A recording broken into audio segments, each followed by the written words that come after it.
Hi guys, Ren here. If you follow my channel and my Strava account, then you know that last Sunday I've done my first mountain bike race, which was a cross-country marathon, as you would expect, having a road background. And today I would like to report a bit about how it went. So the course itself was super long, it was advertised as 114 kilometers.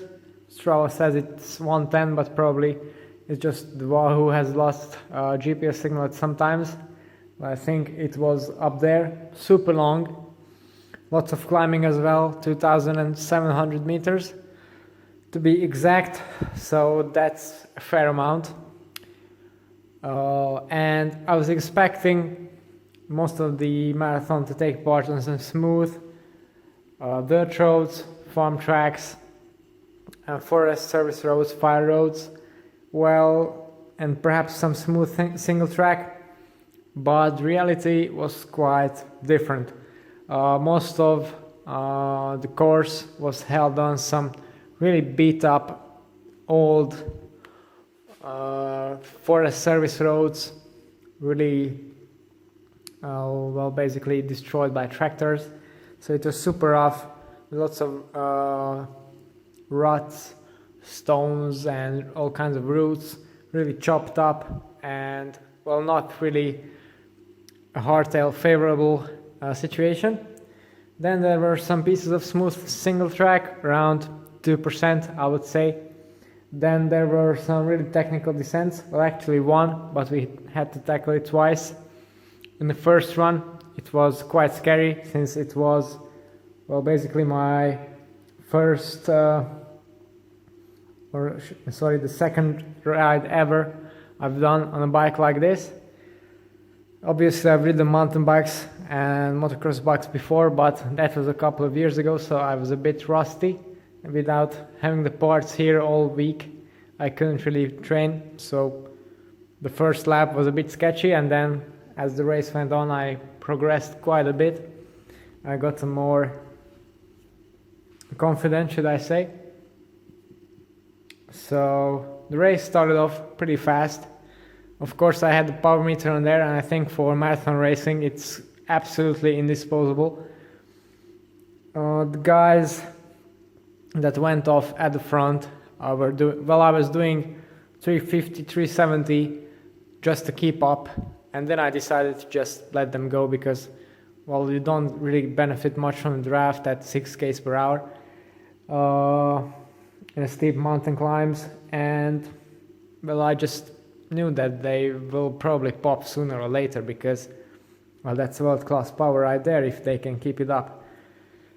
So the first, I would say, 2.5 hours were quite lonely, and then I started catching up to people who misjudged their efforts a little bit.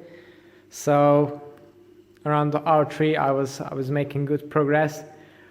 The race, it was a bit tough mentally, because I was constantly on the power, all the climbs at threshold. I tried not to go over threshold at any point, because in a 5-hour plus race it's going to be quite taxing.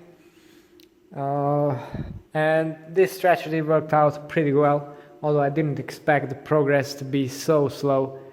We barely averaged 20 km per hour, or me. So that was a bit unexpected. I really imagined we could finish in just over 4 hours. My finishing time was 5 hours 17 minutes. So quite a bit longer than that. Around 20 minutes before the finish I blew up hard, I would say. Up until that point I had no trouble doing these long threshold efforts, and the last 20 minutes were just pure agony. But I guess for the first try it wasn't so bad, and I reckon if I took a bit more gels, and drinking wasn't an issue because there were 8 stations all over and I had a helper supporting me, so that wasn't a problem. But I think really in hindsight I should have taken more gels on board. So that's what I have to say performance-wise. As I said, I lost quite a lot of time in the descents, mainly in those fast gravel road descents. I just didn't have the balls to let it loose really. Then as the day went on, I progressed a bit, so then I wasn't losing too much time. But I think I could have really benefited from rear suspension on there, because well, on the climbs, if I look at the Strava times, I wasn't off the pace at all. And power-wise, the guy who won, well, he's basically a pro who also does World Cup marathons. Well, it's a professional rider. The first couple of them were like this, and if you look at the average power, normalized power, they were heavy guys, and I wasn't really off the power. It was just mainly in the first hour and a half my descending really sucked. So yeah, that's basically how it went down. The bike performed admirably. As I said, the course didn't really suit the hardtail in my opinion. Perhaps some more experienced riders would tell you otherwise. These are just my observations. I was really glad to have all the 12 gears of the SRAM Eagle group set, because well, where the others were grinding, I could just spin up at my nice threshold pace without going into the red. I think that really helped me gain some positions. Oh, and should I say, the position I finished in was 8th overall and 5th in my category. So yeah, could have been better if you look at the power numbers, but I think with more practice, perhaps a full suspension bike, I think I can definitely improve on that. Because well, if I look back at how well the first part of the race went in terms of descending and the second part, it already was a huge difference. And I actually got a prize money for improving my time by the largest amount from the second lap to, or sorry, for the first lap to the second lap. So I think that just proves what I felt. So yeah, power meter absolutely necessary. 12 speed, 10 to 50 cassette, very welcome. The brakes, actually these are super light cross country brakes. I was quite, well, let me put it this way, I rode XTR M9000 brakes before, and they were weak as shit and really scary. These SRAM levels, a whole different league, but more on them in a later video. Same for the group set, I would say, and power meter. I was also really thankful I chose the ESI silicone grips. They're really comfortable.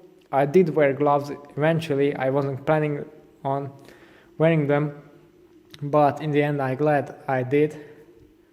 The position, well, I barely have any drop even with this super slammed stem, and that's one of the reasons I think is the lefty and the upper crown of it. It just adds a, I would say, at least 2 centimeters stack, which wouldn't be there otherwise. But yeah, it was a good position for climbing. My back didn't hurt, and it wasn't too scary when descending either.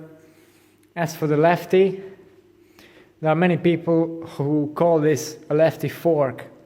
Well, people, it's not a fork. A fork looks like this. The lefty is a suspension strut like you would find in a car, and it works very well, if I have to be perfectly honest. One gripe I have with it is, well, if you see my videos, then you know I use a Feedback Sports Omnium for warming up, and I just can't use it with this one. So that's a bit of a niggle. Although I was told that all of these long marathon races start with a slow start, so that's perhaps not such a great issue, not having a full and high quality warm-up, just riding around. Then what else? One gripe I did have with the bike was the cabling of the rear mech, because the bike uses cable stops and well, basically no outer until this point, when well there should be another cable stop, and I imagine this would work very well on a road bike and in dry conditions. It's perfect because it saves a bit of weight, but honestly on a marathon bike, on a race bike, a mountain bike where you ride in the mud for hours and hours on end, my rear cable just, well, it was shifting, no problems, but it was creaking and squeaking, and I just lost a bit of trust in it. So, and the worst part I would say is here under the BB, when there's another plastic little guide, then sorry, so then it's probably the place where the most mud accumulates. It's one of the places where the most mud accumulates, so you definitely don't want to have bare cable out here. So right after washing the bike, I decided to swap to a full-length housing. You can see that right now. It doesn't look as factory clean because there are no guides for the cable, so I just zip tied it to the brake hose and the chainstay. But I think it's, for marathon racing, it's a much better solution. Another cool thing about the FSI frame is that you can actually remove the cable stops. I guess that's for Di2 compatibility, but I've used the same feature in this situation. One more thing about the bottle cages. So I previously said that I applied grip tape to these because I was losing bottles with grip tape on. No problems whatsoever despite riding the gnarly descents. So that's a good thing.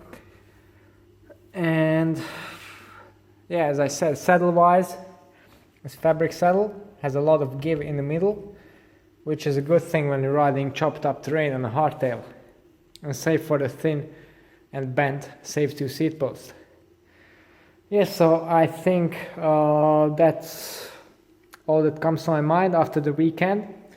I'm definitely looking forward to doing more cross-country events, because I feel that, well, it's what rewards my power curve the best. Of course, I'm not going to stop racing on the road and training on the road, but the calendar, at least here, is set up in a way that I can do both. And since, well, basically, what else would I do at the weekend other than racing? It's quite good fun, and also I needed a bit of a break from the repetition of road riding. So yeah, I think these two are going to complement each other really well. If you want to see my further progress in road racing or cross-country racing, then don't forget to tune into the channel and subscribe. It's all for today. Thanks for watching, and see you next time.